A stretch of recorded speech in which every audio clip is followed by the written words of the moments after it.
Hey guys, it's Rich with your Monday spot on the Pagan perspective. Again, please excuse the glare because I do not have my life together in order to get out my lighting equipment and whatnot. Hopefully sometime soon, probably after Memorial Day weekend here in the States, I will actually kind of have my life together and put videos up on my personal channel and whatnot. But anyway, this week we are talking about new pagans, older pagans, and our work. This is a question from Mark that has been asked, I think it's the same question, or it's a variation of that question that was asked before. We haven't covered it in a while, I think at least a year or so. But anyway, Mark says that they are a landscaper and they are still very new to their path or practice, and they have a big connection to the earth, being a landscaper. And they want to know, can I call myself a pagan? Absolutely, you can call yourself whatever you want. That's just one of many questions too. And I want to say that, again, like I've said before in past videos, is labels are for soup cans. At least as far as I go, labels are unnecessary. They are kind of just a jumping off point for people to start out with, saying, hey, by the way, I'm a Christo-pagan. Hey, okay, what is that? So it gives you a starting point to jump off and explore further whenever you're talking to somebody else. So to me, labels outside of the introduction type of setting, they're kind of unnecessary, because I'm more than just a Christo-pagan. There's many labels that you can use for me, and you know what? They're constantly changing, and I'm a walking, talking contradiction. So for me, as far as that, yeah, labels, yeah, insignificant for the most part. Again, there is an argument on the other side of that about how they are useful, and I totally understand, and I see that point of view, and I do recognize that point of view in some cases. But for me, the most part, they're not a big part of my practice as far as I must stay to this label. And I have talked about that in previous videos, and you can go back and watch those. Anyway, let's get on with the rest of the topic here. They go on to say that they're still in the broom closet, especially whenever it comes to family. I totally understand where you're coming from, especially since you're coming from an older perspective. Your family, your friends have known you for however many years. They have adapted to one way of knowing you, and it might not, it might come as a shock to them to see you in a different way. So I do totally understand that. I have, similarly with my family, that I have not come out of the broom closet, and the reasons for that are plentiful, and some of them are personal. So I do understand where you're coming from. It is not an easy decision, and it's not a decision that is necessarily to be taken lightly, depending on the family and friends that you tell. That is something that you have to kind of feel out for yourself and know whether or not it is safe for you to come out of the broom closet. And if you don't feel like it is a safe choice or a wise choice for you to do, then that is something that I totally understand, and I totally respect that. And then they go on to say, so I would like to hear some kind of topic about older people who are now just starting their path in paganism towards starting their path as a pagan. I would like to see this happen, and thank you for listening. Okay, and that is not the entirety of the question. The entire question will be in the bottom bar as per usual. And I have to say that I don't think anybody on this channel is over the age of 35. I think we're all within the 25 to 35 year old range. And if I have missed the mark on that and somebody is older or younger, then I do apologize.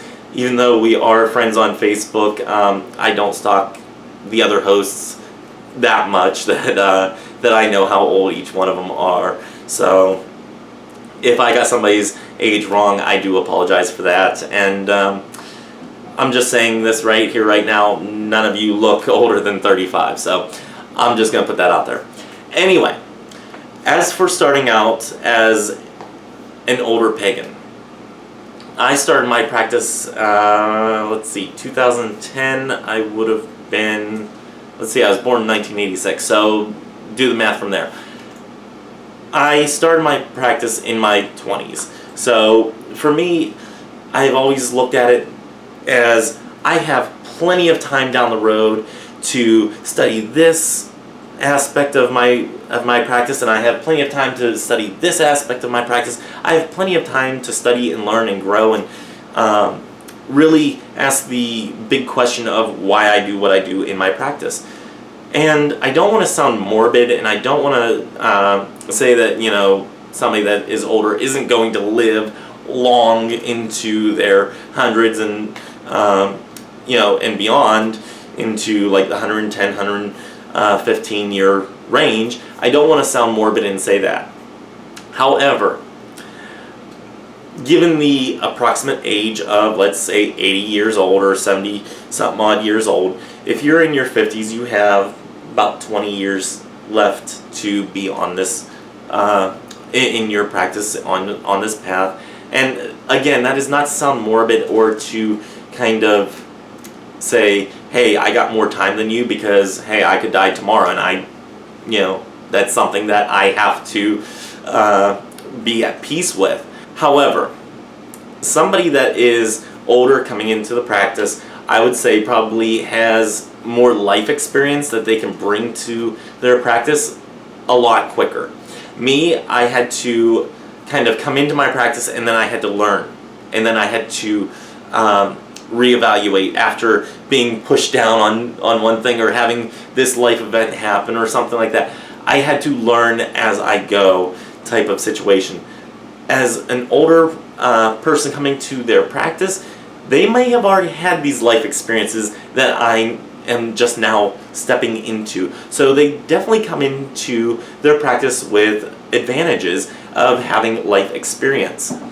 So that is one advantage, that as an older person coming into their practice actually has an advantage over us young ones. Us young ones, yeah, we think we have all this time to learn and grow, but really, do we? We're not sure, and nobody knows. So that's one thing that I kind of notice in my practice, that I think I may have more time than what I probably do. So I probably shouldn't set things aside and say I'm going to study these down the road. I should be sitting there and studying them now. Probably how somebody who has, as an older person coming into their practice, has developed a type of study regimen, or has the discipline to sit down and actually do the studying, or conduct the work that they need to do to further themselves in their practice. I, however, kind of have this illusion of grandeur of, hey, I have years to get to that, and I may not.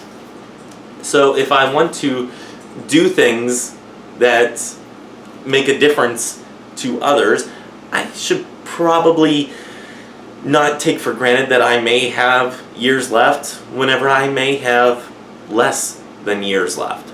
And again, this is not to sound morbid. This is to make the point that, you know, people that have had these life experiences probably have a more rigorous study regimen, probably come into their practice with the knowledge of life experience, saying, this is what I need to do, this is how I work, this is how my body functions, and this is how I feel out this type of situation. They may even be more in tune with their intuition, and especially from Mark's standpoint of being a landscaper, probably has more knowledge on herbalism and stuff like that, if that is something that they want to get into. So me being a noob at a younger age, I have to learn about the herbalism. I have to learn about being more in tune with the earth, and I have to learn about how my body reacts to certain things whenever I do my practice. These are things that Mark, coming into their practice at 52 years of age, probably has already kind of sussed out about themselves. So that's the the point that I kind of wanted to make, and I hope I made it kind of coherently.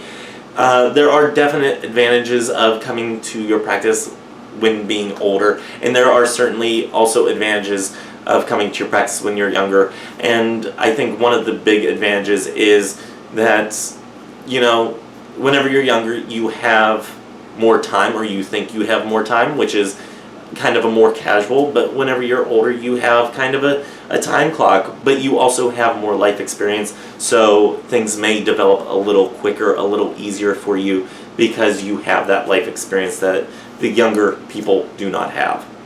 So I hope I made that kind of coherent.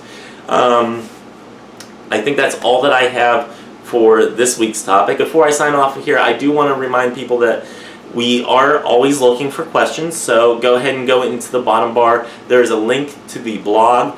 Please don't ask your questions in the comments to be asked on the channel, because they may not always get caught as questions for potential topics. So if you have a topic question that you would like to discuss, or have us discuss with the general populace, go ahead and go onto the blog and follow the instructions on there. You can also catch us on Facebook and ask your questions there. I know that Cara posted something about a week or so ago asking for questions to be submitted.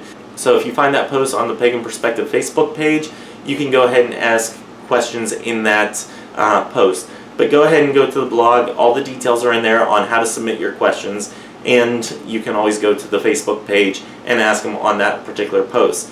That way they will be seen, and they will be put into the queue for questions and whatnot for us to do in the future. Until next time, may you guys have love, hugs, and ladybugs. Bye-bye.